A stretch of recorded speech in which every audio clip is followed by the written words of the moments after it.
Ready or not 2 first ഭാഗം നമ്മൾ മുന്നേ പറഞ്ഞിട്ടുണ്ട്.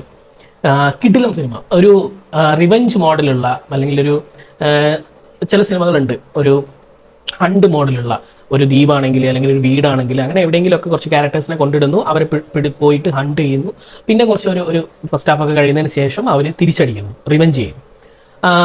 I spit on your grave, പിന്നെ റിവെഞ്ച്, അങ്ങനെയൊക്കെയുള്ള ഒരുപാട് സിനിമകൾ നമ്മൾ ഇത്തരം ജോണറിലുള്ള ഒരുപാട് സിനിമകൾ നമ്മൾ പറഞ്ഞിട്ടുണ്ട്. ഈ സിനിമയിലേക്ക് വരുമ്പോൾ 2019 ഇറങ്ങിയ റെഡി ഓർ നോട്ടിന്റെ ഫസ്റ്റ് ഭാഗം കാണാതെ നിങ്ങൾ രണ്ടാം ഭാഗം കണ്ടിട്ട് ഒരു കാര്യമില്ല. ഫസ്റ്റ് ഭാഗം കണ്ടിട്ട് മാത്രം നിങ്ങൾ സെക്കൻഡ് ഭാഗം കാണുക. ഈ ഫസ്റ്റ് ഭാഗത്തുള്ള അതേ പ്ലോട്ട് തന്നെയാണ്, പക്ഷേ ഈ സെക്കൻഡ് ഭാഗത്തിൽ അത് കുറച്ചുകൂടെ കൂടുതൽ കോംപ്ലിക്കേറ്റഡ് ആക്കാൻ നോക്കി, കുറച്ചും കൂടെ കൂടുതൽ എലാബറേറ്റ് ആക്കിയിട്ട് റൂൾസും കാര്യങ്ങളൊക്കെ വെച്ചിട്ട് കുറച്ചും കൂടെ ഒന്ന് അലമ്പാക്കിയിട്ടുണ്ട് എന്ന് എനിക്ക് തോന്നി. സിനിമയുടെ കഥയിലേക്ക് വരുമ്പോൾ റെഡി ഓർ നോട്ട് 1 എന്താണ്, നമ്മുടെ സമാര വീവിങ് അവതരിപ്പിക്കുന്ന ക്യാരക്ടർ ഗ്രേസ്, അവളെ ഒരു ഫാമിലിയിലേക്ക് കല്യാണം കഴിച്ചുകൊണ്ട് വരുന്നു. അപ്പോൾ ഫസ്റ്റ് നൈറ്റിൽ ഈ ഫാമിലി മെമ്പേഴ്സ് എല്ലാവരും കൂടെ അവളുടെ അടുത്തൊരു ഒരു പ്ലേ കളിക്കാൻ വേണ്ടി പറയുന്നു. അതായത് അവർ ഒരു ഷീറ്റ് പോലുള്ള ഒരു സാധനം, ഒരു നറുക്ക് പോലെ ഉള്ള ഒരു സാധനങ്ങളൊക്കെ എടുത്തിട്ട് അവരുടെ ആചാരപ്രകാരം, അവരുടെ ഫാമിലിയുടെ ആചാരപ്രകാരം ആ ഒരു കളിക്കണം. അങ്ങനെ അവൾ എടുക്കുന്ന ഒരു ഷീറ്റ് എന്ന് പറയുന്നത് ഹൈഡ് ആൻഡ് സീക്ക് ആണ്. ഫസ്റ്റിലെ കഥയാണ് ഞാൻ പറയുന്നത്.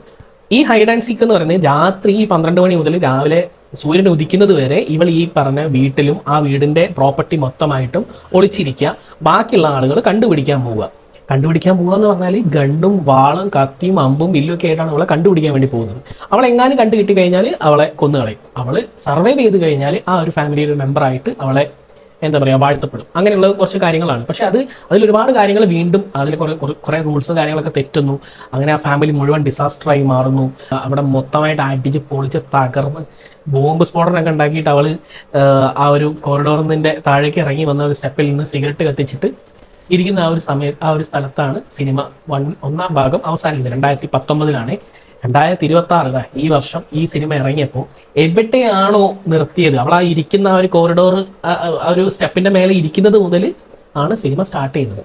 അതായത് ഈ സിനിമ നടക്കുന്നത് ആ ഒരു രാത്രി, ആ ഒരു ഭീകര രാത്രി കഴിഞ്ഞതിന് ശേഷമുള്ള അടുത്ത 2 ദിവസത്തെ കഥയാണ്. ഇവള് ഹോസ്പിറ്റലൈസ്ഡ് ആവുന്നു. ഇവളെ കാണാൻ വേണ്ടിയിട്ട് ഫെയ്ത്ത് എന്ന് പറഞ്ഞ നമ്മുടെ മാർവലിലൊക്കെ ഉള്ള ആന്റിമാന്റെ മകളായിട്ട് അഭിനയിച്ചൊരു പെൺകുട്ടിയില്ലേ, അവള് വന്നിട്ട് ഇവളുടെ അനിയത്തിയായിരുന്നു. അങ്ങനെ ഫെയ്ത്ത് എന്നാണ് ഇവളുടെ പേര്. ഇവര് കോളേജ് കാലഘട്ടം കഴിഞ്ഞതിന് ശേഷം ഇവള് രണ്ടുപേരും സംസാരിച്ചിട്ടേ ഇല്ല. അങ്ങനെ ഇവള് അപകടത്തിലായത് കണ്ടിട്ട് ഇവള് ഓടി വന്നതാണ്. അങ്ങനെ ഇവൾക്ക് എന്താ പറ്റിയെന്നൊക്കെ ചോദിക്കുന്നു. ഇവള് സത്യാവസ്ഥ പറയുന്നു. പക്ഷെ അതൊന്നും ആരും വിശ്വസിക്കില്ല. കാരണം ഇതൊക്കെ ഒരു ഭയങ്കര ഒരു വലിയൊരു ഫാമിലിയാണ്. പക്ഷെ എന്താ പറയാ, ഇതൊന്നും പറഞ്ഞാലൊന്നും ആരും വിശ്വസിക്കില്ല. ഒരു ആത്മാവും മറ്റു കാര്യങ്ങളൊക്കെ ഉണ്ട് എന്നൊക്കെ പറഞ്ഞാലൊന്നും ആരും വിശ്വസിക്കുന്നില്ല. പക്ഷേ ഈ ഒരു ഫാമിലിയുടെ ഡിസാസ്റ്റർ ഈ ഫാമിലിയുടെ ബാക്കി മെമ്പേഴ്സ് അറിയാണ്. അപ്പൊ അവർക്ക് എന്ന് വെച്ചാൽ ഈ പറയുന്ന ഈ ഒരു റിച്വൽ അത് സാധിപ്പിക്കണം, അത് കംപ്ലീറ്റ് ചെയ്യിപ്പിക്കണം. അതിനു വേണ്ടിയിട്ട് ഈ ഗ്രേസിനെ ഈ ഹോസ്പിറ്റലിൽ വന്ന് തട്ടിക്കൊണ്ടു പോവുകയാണ്. അതൊരു വമ്പൻ സീനാണ്. അവിടെ വന്ന് കുറച്ച് ഫാമിലി മെമ്പേഴ്സിന് ഒരുപാട് കാര്യങ്ങൾ ചെയ്തു തീർക്കാനുണ്ട്. അവരുടെ ആചാരപ്രകാരമുള്ള കുറെ കാര്യങ്ങൾ അവർക്ക് ചെയ്തു തീർക്കാനുണ്ട്. ഇനിയുള്ള അടുത്ത അവകാശിയെ കണ്ടുപിടിക്കാനുണ്ട്. അങ്ങനെ ഓൾ ഓവർ ദ വേൾഡ് ഉള്ള പല രാജ്യങ്ങളിൽ നിന്നും, ഇന്ത്യയിൽ നിന്ന് 2 ആൾക്കാർ പോകുന്നുണ്ട്. അവരെ ഫാമിലി മെമ്പേഴ്സ്, ഫാമിലിയുടെ ഫാമിലി, ചെറുമക്കള്, മക്കളെ അങ്ങനെ പറഞ്ഞിട്ട് ഒരുപാട് ആളുകൾ, ഈ പറയുന്ന ഒരു 20ഓളം ആളുകൾ ആ ഒരു വീട്ടിലേക്ക് തിരിച്ചു വരുന്നു.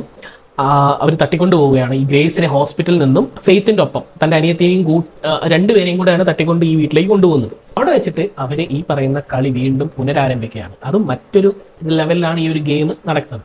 ഇവരെ 2 പേര്, ഇത് മറ്റേത് രാത്രിയാണ് സംഭവിച്ചതെങ്കിൽ ഇത് പട്ടാപ്പകലാണ് സംഭവിക്കുന്നത്. സെക്കൻഡ് പാർട്ടിൽ ഈ ready or not here I come എന്ന് പറഞ്ഞ ഈ ഒരു സിനിമയിൽ എല്ലാ സംഭവങ്ങളും സംഭവിക്കുന്നത് രാത്രിയിലല്ല, പകലാണ്. ഇവരെ 2 പേരെയും കെട്ടിയിട്ട് ഏതോ ഒരു ചങ്ങല കിട്ടിട്ട് കഫ് ചെയ്തുകൊണ്ട് ഒരു ഗോൾഫ് മൈതാനത്ത് അവരെ കൊണ്ടിരുന്നു. ഈ പറയുന്ന ഫാമിലി മെമ്പേഴ്സ് എല്ലാവരും കൂടെ റൂൾസും ബുക്കും കാര്യങ്ങളൊക്കെ എടുത്ത് പഠിച്ച് പല എന്താ പറയുക സൈനൊക്കെ ഇട്ട്, രക്തം കൊണ്ട് സൈനൊക്കെ ഇട്ട്, ഈ പറയുന്ന കത്തിയും കൊടുവാളും ഗണ്ണും അമ്പും വില്ലും സ്നൈപ്പറും ഒക്കെ ആയിട്ട് അങ്ങോട്ട് ഇറങ്ങും ഇവരെ വേട്ടയാടാൻ വേണ്ടിയിട്ട്. ഇവർ 2 പേരെയും കൊല്ലുക അല്ലെങ്കിൽ അവർ സർവൈവ് ചെയ്യുക. അതിൽ നിന്നും രക്ഷപ്പെടാൻ വേണ്ടി ഗ്രേസും ഒന്നും അറിയാത്ത, അതായത് ഇതിലേക്ക് വന്ന് പെട്ടുപോയ ഫെയ്ത്ത് എന്ന് പറഞ്ഞ ആ ഒരു അനിയത്തിയും കൂടെ നടത്തുന്ന സർവൈവലാണ് ഈ ഒരു സിനിമ. കിടിലൻ പെർഫോമൻസ് ആണ് സമാര വീവിങ്ങിന്റെ പറ്റി പറയുകയാണെങ്കിൽ. 2019 ആ ഒരു സിനിമ എന്ന് പറയുന്നത് കുറച്ചുകൂടി ഹൊറർ മൂഡിലുള്ള, കുറച്ച് ത്രില്ലർ മൂഡിലുള്ള ഒരു സിനിമയായിരുന്നു. അതിൽ അവൾ എങ്ങനെയാണ്, ഒരു നിഷ്കളങ്കയായ ഒരു പെണ്ണ് വരുന്നു, ഫാമിലിയിലേക്ക് വന്ന് കയറുന്നു, ഇങ്ങനെ ഒരു പ്രശ്നം ഉണ്ടാകുന്നു, അവള് തിരിച്ചടിക്കുകയാണ്. ഒരു ഘട്ടത്തിലെത്തുന്ന സമയത്ത് അവൾ തിരിച്ചടിക്കുകയാണ്. താൻ ഇഷ്ടപ്പെട്ട തന്റെ ഭർത്താവ് പോയി, ഇനിയുള്ള ഫാമിലി മെമ്പേഴ്സ് ആരും ഇല്ല, ആ ഒരു ലെവലിൽ തൻ്റെ ജീവൻ നിലനിർത്താൻ വേണ്ടി അവൾ തിരിച്ചടിച്ചു പോയതാണ്. ആ ഒരു പെർഫോമൻസിന് ശേഷം ഈ ഒരു സിനിമയിലേക്ക് വരുമ്പോൾ തൻ്റെ അനിയത്തിയെ രക്ഷിക്കണം, തനിക്ക് രക്ഷപ്പെടണം, പേടിയും ഈ പറയുന്ന ആത്മാവിൻ്റെ കുറച്ച് കാര്യങ്ങളും, എന്താ ചെയ്യേണ്ടതെന്ന് അറിയില്ല, ആ ഒരു പറമ്പ് മുഴുവനും ഓടി കിതക്കുകയാണ്. അങ്ങനെ ഒരുപാട് ഇമോഷൻസ് സമാന വീവിങ് ഈ ഒരു സിനിമയിൽ കൊണ്ടുവരാൻ വേണ്ടി ശ്രമിച്ചിട്ടുണ്ട്.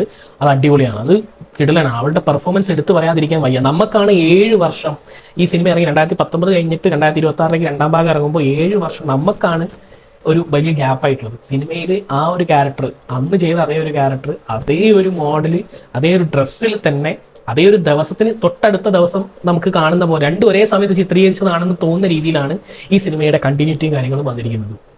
സൂപ്പർ, അത് അടിപൊളിയാണ്. അതിൽ എനിക്ക് കോംപ്ലിക്കേറ്റഡ് ആയിട്ട് തോന്നിയതും ഒരു കുറച്ചുകൂടി ബോറിംഗ് ആയിട്ട് തോന്നിയതും ഈ സിനിമയിൽ കൊണ്ടുവന്ന റൂൾസ് ആൻഡ് റെഗുലേഷൻസ് ആണ്. ഇതിൽ നമുക്ക് മനസ്സിലാവാത്ത ഫസ്റ്റ് പാർട്ടിലുള്ള കുറച്ച് കാര്യങ്ങൾ, ഭയങ്കര സിമ്പിൾ ആയിട്ടുള്ള കുറച്ച് കാര്യങ്ങളായിരുന്നെങ്കിൽ കുറച്ചും കൂടെ നമുക്ക് റിലേറ്റബിൾ ആയിരിക്കും, നമുക്ക് കുറച്ചുകൂടെ എക്സ്പീരിയൻസ് ഓറിയന്റഡ് ആകുമായിരുന്നു. പക്ഷേ ഇതിൽ ഓരോ കൊലപാതകങ്ങൾ കഴിയുമ്പോഴും ഓരോരോ ഈ കില്ലിങ്ങുകൾ കഴിയുന്ന സമയത്തും അതെന്തുകൊണ്ട് അതിൻ്റെ അടുത്ത അവകാശി വരുന്നു, അതെന്തുകൊണ്ട് മറ്റൊരാളിലേക്ക് കൈമാറുന്നു, അങ്ങനെയൊക്കെ പറഞ്ഞിട്ടുള്ള കുറേ റൂൾസ് ആൻഡ് റെഗുലേഷൻസ് വന്ന് കുറച്ച് അലമ്പായി എന്ന് എനിക്ക് തോന്നി. അതാണ് ഈ സിനിമയുടെ ഒരു വലിയൊരു പോരായ്മയായിട്ട് എനിക്ക് തോന്നിയത്. ഒരു ഫ്ലോ ഇല്ലായിരുന്നു, ഫസ്റ്റ് പാർട്ടിൽ അത്രയും ഒരു ഫ്ലോ ഇല്ലായിരുന്നു. പക്ഷെ ഇതിലെ കില്ലിങ്ങും ഈ പറയുന്ന ഹണ്ടിങ്ങും ഈ ആ ഒരു എന്താ പറയുക, ആ ഒരു ത്രില്ലർ മോഡലുള്ള ആ ഒരു എന്താ പറയുക, നമ്മളെ സീറ്റഡ് ലെവലിലേക്ക് നമ്മൾ പിടിച്ചിരുത്തുന്ന രീതിയിലുള്ള മ്യൂസിക്കും അതൊക്കെ കൂടെ കൊണ്ട് ഈ സിനിമ ഏകദേശം നമുക്ക് കണ്ടിരിക്കാൻ പറ്റുന്ന ഒരു ആവറേജ് എക്സ്പീരിയൻസ് നമുക്ക് തരുന്നുണ്ട്. അപ്പോൾ കാണാത്തവരുണ്ടെങ്കിൽ തീർച്ചയായിട്ടും കാണുക, ഒരു അടിപൊളി സിനിമയാണ്. ബട്ട് ഇതിൽ കുറച്ച് ലാഗി പോർഷൻസ് ഉണ്ട്, പക്ഷെ അത് നിങ്ങൾക്ക് ജസ്റ്റ് ഒന്ന് ഇഗ്നോർ ചെയ്ത് വിടാൻ പറ്റുമെങ്കിൽ നല്ലൊരു എക്സ്പീരിയൻസ് തന്നെയാവും. വീണ്ടും ഞാൻ എടുത്തു പറയുന്നു, സമാര വീവിങ്ങിൻ്റെ പെർഫോമൻസ് ടോപ്പ് നോച്ച്. അവളുടെ ബേബി സിറ്റർ എന്നൊരു സിനിമയുണ്ട്, അതിലുള്ളതിനേക്കാളും അടിപൊളി ഉള്ള ഒരു പെർഫോമൻസ് ആണ് സിനിമയിലുള്ളത്. പിന്നെ ഈ സിനിമയ്ക്ക് 2 ഡയറക്ടേഴ്സ് ഉണ്ട്. അതിൻ്റെ സ്ക്രീൻ സിനിമയൊക്കെ ഡയറക്റ്റ് ചെയ്ത ആളാണ് ഒരു ഡയറക്ടർ. പിന്നെ ഒരു അബിഗേൽ എന്ന് പറഞ്ഞിട്ടൊരു മൂവി നമ്മൾ മുന്നേ പറഞ്ഞിട്ടുണ്ട്, അത് ഡയറക്റ്റ് ചെയ്ത ഒരു സെയിം ടീം തന്നെയാണ് ഈ ഒരു സിനിമയും ഡയറക്റ്റ് ചെയ്തിരിക്കുന്നത്. അതൊരു ചോരക്കളിയും ഉത്സവമാണ് ആ സിനിമ. അന്ന സിനിമ നമ്മൾ മുന്നേ പറഞ്ഞിട്ടുണ്ട്, കാണാത്തവരുണ്ടെങ്കിൽ കണ്ടു നോക്കുക. അപ്പോൾ നമ്മുടെ മറ്റ് എപ്പിസോഡുകളും കൂടെ കാണുക. നമ്മുടെ ഇൻസ്റ്റാഗ്രാം ഫോളോ ചെയ്യുക, ഇൻസ്റ്റാഗ്രാമിലുള്ള വീഡിയോസുകൾ വരുന്നതും കാണാൻ പറ്റുമെങ്കിൽ കാണുക, സപ്പോർട്ട് ചെയ്യുക. നാളെ മറ്റൊരു എപ്പിസോഡിൽ മറ്റൊരു അടിപൊളി വരാം.